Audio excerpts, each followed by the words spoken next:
दोस्तों, आज की इस वीडियो में मैं आपको गोदावरी प्रवाह मार्ग के बारे में बताऊंगा। जैसा कि आपको याद होगा कि पिछली वीडियोस में मैंने आपको गंगा नदी प्रवाह मार्ग, ब्रह्मपुत्र नदी प्रवाह मार्ग और साथ ही सिंधु नदी प्रवाह मार्ग के बारे में बताया था।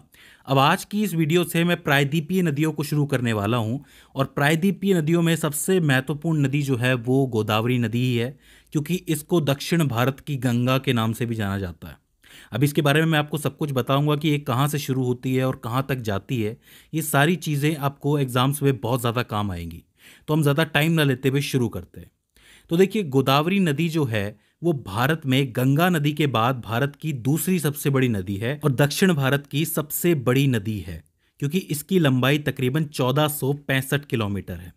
मैं आपको बता दूं कि इसका जो उद्गम है वो महाराष्ट्र से शुरू होता है। महाराष्ट्र के नासिक जिले में त्र्यंबकेश्वर नाम की एक जगह है जहाँ पे ब्रह्मगिरी पर्वत है, वहां से इसकी शुरुआत होती है। ये जो त्र्यंबकेश्वर है यहीं पे 12 ज्योतिर्लिंगों में से एक ज्योतिर्लिंग है, आपको पता होगा इसके बारे में। तो यहीं से इसकी शुरुआत होती है। अगर प्रवाह की बात करें तो गोदावरी नदी मुख्यतः 4 राज्यों से होकर गुजरती है। एक तो महाराष्ट्र जहाँ से इसकी शुरुआत होती है, थोड़ा सा ये छत्तीसगढ़ से भी होकर गुजरती है, बहुत हल्का सा सीमा से गुजरती है।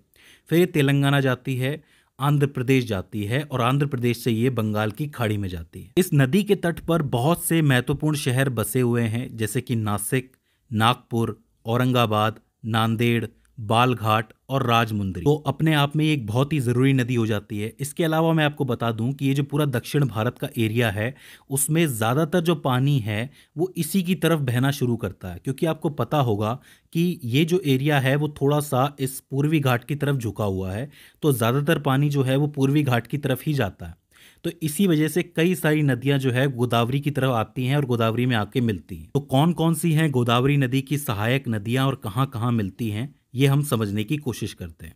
तो देखो, त्र्यंबकेश्वर से ये चलना शुरू करती है और ये महाराष्ट्र को पार करके तेलंगाना और फिर आंध्र प्रदेश जाती है और यहाँ कहीं बंगाल की खाड़ी में मिलती है। त्र्यंबकेश्वर से 65 किलोमीटर दूर नासिक में इससे आके एक नदी मिलती है जो कि है दारना नदी, जो कि आपके दाएं तरफ से आती है। ये जो नदी है ये कलसबाई चोटी के आसपास से निकलती है और गोदावरी नदी के अंदर जाके नासिक में मिल जाती है। ठीक है। इसके बाद थोड़ी दूरी पे एक और नदी निकलती है जिसको प्रावरा नदी के नाम से जाना जाता है। ये नदी थोड़ा आगे जाके प्रावरा संगम पे मिलती है, लेकिन ये नदी अकेले नहीं आती है, इसके साथ एक और नदी आती है जिसका नाम है मूला नदी। तो मूला और प्रावरा आपस में मिलती है और प्रावरा संगम में जाके मिल जाती है। तो ये दूसरी दाएं तरफ की नदी है। इसके बाद एक बड़ी नदी आती है जिसका नाम है पूर्णा नदी, जो कि मध्य प्रदेश के बैतूल जिले से चलती है और परभणी जिले में आके गोदावरी नदी से मिल जाती है। तो ये बाएं तरफ से आने वाली पहली नदी होती है और काफ़ी इंपॉर्टेंट नदी होती है, पूर्णा नदी। ठीक है। तो पहली है दारना, उसके बाद है प्रावरा और उसके बाद है पूर्णा। ठीक है। पूर्णा के बाद थोड़ा आगे चल के इससे मिलती है मंजीरा नदी, जो महाराष्ट्र के अहमदनगर जिले में बालाघाट की पहाड़ियों से निकलती है और वो कुछ इस तरीके से चलते हुए आती है और आपके तेलंगाना में आके निज़ामाबाद के पास गोदावरी नदी से मिल जाती है। मैं आपको बता दूं कि मंजीरा नदी जो है वो गोदावरी नदी की सबसे लंबी सहायक नदी है, बहुत इंपॉर्टेंट नदी है, पूछी जाती है। ये समझ लो कि दाएं तरफ की सबसे इंपॉर्टेंट नदी मंजीरा नदी ही है। ठीक है। तो मंजीरा नदी कहाँ से निकलती है? महाराष्ट्र से, और मिलती कहाँ पे है? तेलंगाना के अंदर। ठीक है। इसके बाद 3 नदियों का एक संगम होता है जो गोदावरी में आके मिलता है। एक है गंगा जो कि औरंगाबाद की पहाड़ियों से आती है। एक है वर्धा नदी जो कि मध्य प्रदेश से आती है, मध्य प्रदेश के ज़िलों से आती है। तो ये दोनों आपस में आकर के मिलती हैं। ठीक है। इसके बाद ये मिलके वेनगंगा से मिलती है। वेनगंगा जो है वो मध्य प्रदेश के सिवनी जिले से आती है, महादेव पहाड़ियों से निकलती है। तो वेनगंगा, पेनगंगा और वर्धा तीनों आकर के मिल जाती हैं महाराष्ट्र और तेलंगाना की सीमा पे। ये तीनों मिलके एक नदी बनाती हैं जिसका नाम है प्राणहिता नदी। इसका नाम आपने सुना होगा, काफ़ी इंपॉर्टेंट नदी है। प्राणहिता नदी जो है वो तेलंगाना के कालेश्वरम में आकर के गोदावरी नदी से मिल जाती है। चलिए फिर से समझ लेते हैं।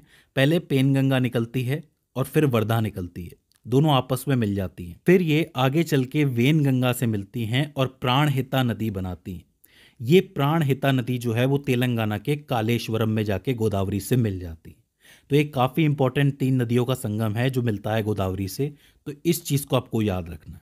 ठीक है। तो यहाँ तक हमारी एक बात पूरी हो जाती है। इससे थोड़ा आप आगे जाओगे तो यहीं से ऊपर की तरफ से बाएं तरफ से ही इंद्रावती नदी आती है। इंद्रावती नदी ओडिशा के कालाहांडी जिले से निकलती है और ये भी जाके आपके गोदावरी नदी में मिलती है। कहाँ जाके मिलती है? छत्तीसगढ़ के अंदर, बीजापुर जिले के अंदर भद्रकाली में, क्योंकि काफ़ी मशहूर है, आपने सुना होगा इसका नाम। तो ओडिशा से निकलेगी और छत्तीसगढ़ में आकर के मिलेगी। इसके बाद एक आखिरी नदी जो होती है ऊपर की तरफ से आती है, वो है साबरी नदी, जो कि उड़ीसा के पूर्वी घाट से निकलती है और कहाँ जाके मिलती है? आंध्र प्रदेश के अंदर मिलती है, कुन्नरवरम के अंदर मिलती है। ठीक है, तो ये साबरी नदी जो है ये एक तरीके से फाइनल नदी, सहायक नदी है जो इससे आके मिलती है। यहाँ तक आते आते गोदावरी नदी का जो धारा होती है, प्रवाह होता है, वो काफ़ी कम हो जाता है और दो धाराओं के अंदर बट जाती है। एक है गौतमी गोदावरी और एक है वशिष्ठ गोदावरी, और आखिर में जाके ये जो नदी है ये बंगाल की खाड़ी में मिल जाती है। तो इस तरीके से ये जो दक्षिण भारत की गंगा है ये अपना सफ़र तय करती है। तो दोस्तों, मुझे उम्मीद है कि आपको ये पूरा रास्ता समझ में आया होगा, पूरा नक्शा समझ में आया होगा। अगर इसके बाद भी इसके अंदर आपको कोई क्वेरी आती है तो आप हमें कमेंट सेक्शन में बता सकते हैं। तो दोस्तों, आज की इस वीडियो के अंदर बस इतना ही।